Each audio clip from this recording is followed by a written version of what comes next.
La colère peut te faire oublier le bien que quelqu'un t'a fait. Et puis c'est le mal là, tu vois. Si tu commences à réfléchir au mal que tu as fait aux gens et au bien qu'on t'a fait, ça sera plus facile pour toi d'évacuer la colère.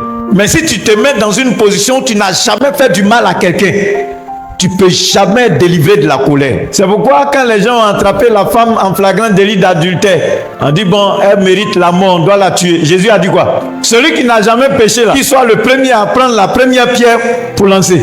Ils sont restés là, ils n'ont pas pu prendre caillou pour lapider la femme là. Ils ont tous fui. Parce que quand tu entres en toi-même là, tu sais que toi-même ton cœur est mauvais aussi. C'est pour elle là, c'est parce qu'on l'a attrapé. Mais et quand toi-même tu te caches pour aller chez les bogdés là. Elle là, on l'a attrapé, toi on t'a pas encore attrapé. La colère a ouvert beaucoup de portes dans la vie des chrétiens, dans la vie de plusieurs personnes.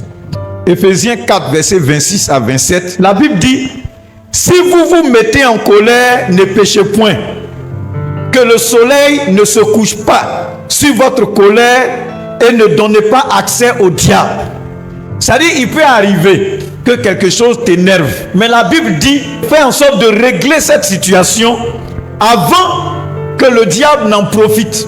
Partout où il y a division, la sorcellerie est à l'aise. C'est pourquoi fais tout dans ta maison, dans ta famille, à l'église. Fais tout pour être un canal de bénédiction.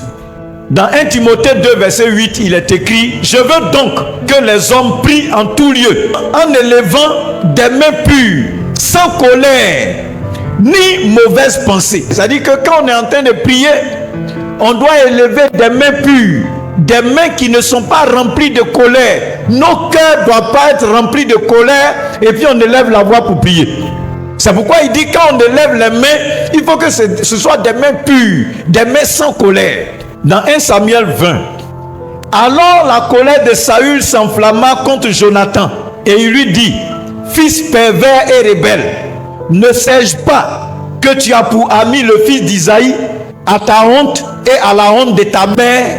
Voilà un père, il insulte son enfant parce que son enfant a pour ami quelqu'un que lui voit comme ennemi. Regardez la colère. La colère a fait qu'il a oublié même que David a été une bénédiction pour lui. David a été l'instrument que Dieu a utilisé pour venir les délivrer. À cause de colère, il a oublié ça. La colère peut te faire oublier le bien que quelqu'un t'a fait. Et puis c'est le mal là, tu vois. Si tu commences à réfléchir au mal que tu as fait aux gens et au bien qu'on t'a fait, ça sera plus facile pour toi d'évacuer la colère. Mais si tu te mets dans une position où tu n'as jamais fait du mal à quelqu'un, tu ne peux jamais être délivré de la colère. C'est pourquoi quand les gens ont attrapé la femme en flagrant délit d'adultère, on dit bon, elle mérite la mort, on doit la tuer. Jésus a dit quoi? Celui qui n'a jamais péché là, qu'il soit le premier à prendre la première pierre pour lancer. Ils sont restés là, ils n'ont pas pu prendre caillou pour lapider la femme là. Ils ont tous fui. Parce que quand tu entres en toi-même là, tu sais que toi-même ton cœur est mauvais aussi. C'est pour elle là, c'est parce qu'on l'a attrapé. Mais et quand toi-même tu te caches pour aller chez les bogdés là. Elle là, on l'a attrapé, toi on t'a pas encore attrapé. 2 Chroniques 26, verset 19, il est écrit: la colère s'empara d'Ozias, qui tenait un ascensoir à la main. Et comme il s'irritait contre les sacrificateurs, la lèpre éclata sur son front en présence des sacrificateurs dans la maison de l'Éternel, près de l'autel des parfums. C'est-à-dire que lui-même, il a oublié que lui, il est roi. C'est-à-dire l'orgueil et la colère l'ont poussé à vouloir prendre la place des sacrificateurs. Et quand tu te mets en colère, ton cerveau s'arrête. C'est pourquoi tu vas dire: je ne sais pas ce qui m'a pris. En fait, ton cerveau ne fonctionne pas. Tu es poussé par un démon et tu finis d'agir. Et puis après, quand tu commences à réfléchir, tu te rends compte que ce que tu as fait là, c'est anormal. Mais en fait, qui a bloqué le fonctionnement de ton cerveau, de ton intelligence? C'est la colère. C'est toi-même qui as donné accès au diable et puis il a fait ça. Donc voilà quelqu'un, à cause de colère, il a oublié que lui, il est roi et qu'il y a des sacrificateurs. On lui dit: il ne faut pas faire. Il dit non, il va faire forcer. Et le châtiment, il a eu la lèpre. Parce que ce qu'il est allé faire là, ça c'est le travail des sacrificateurs. Ce n'est pas le travail du roi. Si tu te mets en colère, là où tu ne dois pas être là, tu seras là-bas. Ce que tu ne dois pas faire là, tu vas aller faire. La colère peut te donner des révélations, des prophéties. Quelqu'un qui est en colère ne peut pas recevoir un message divin. Ce n'est pas possible. Si tu veux recevoir un message de la part du Seigneur, dispose-toi. Quand tu es le temple de Dieu, quand Dieu habite en toi, il te parle.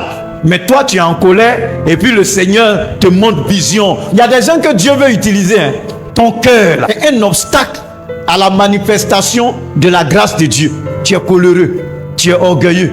Comment Dieu peut opérer dans ta vie? C'est pas possible. Dans Joël 2, verset 13, il est dit: déchirez vos cœurs et non vos vêtements, et revenez à l'Éternel votre Dieu, car il est compatissant et miséricordieux, lent à la colère et riche en bonté, et il se répand des maux qu'il envoie. C'est-à-dire que la colère a attiré sur toi des malédictions. Notre Dieu est lent à la colère, il est miséricordieux. Donc déchire ton cœur et non tes vêtements. C'est-à-dire, il faut que tu aies un cœur de repentance. Il faut que tu aies un cœur qui est prêt à laisser. Donc déchire ton cœur pour que ce que le diable a mis dedans là puisse sortir. Et Dieu, qui est miséricordieux, va rétablir les choses dans ta vie. Dans Actes chapitre 3, verset 19 à 20, il dit: repentez-vous donc et convertissez-vous, pour que vos péchés soient effacés, afin que des temps de rafraîchissement viennent de la part du Seigneur. C'est-à-dire que Dieu veut pour ses enfants des temps de rafraîchissement. Les temps de rafraîchissement, c'est quoi? C'est le temps où Dieu te fait oublier toute la douleur que tu as connue. Il dit: je vous remplacerai les années qu'on dévorait la sauterelle, le asile, le gazam, le gélec. C'est-à-dire toutes les années qui ont été dévorées par le diable, que ce soit physiquement, que ce soit spirituellement. Dieu veut te ramener ça, il veut te restituer. C'est ça le temps de rafraîchissement. Mais pour que ce temps-là arrive, il faut que tu te convertisses. Et pour se convertir, il y a des choses qu'il faut laisser. On laisse son ancienne nature. Si tu es coléreux, débarrasse-toi de la colère. Tu vas voir ce que Dieu est capable de faire dans ta vie.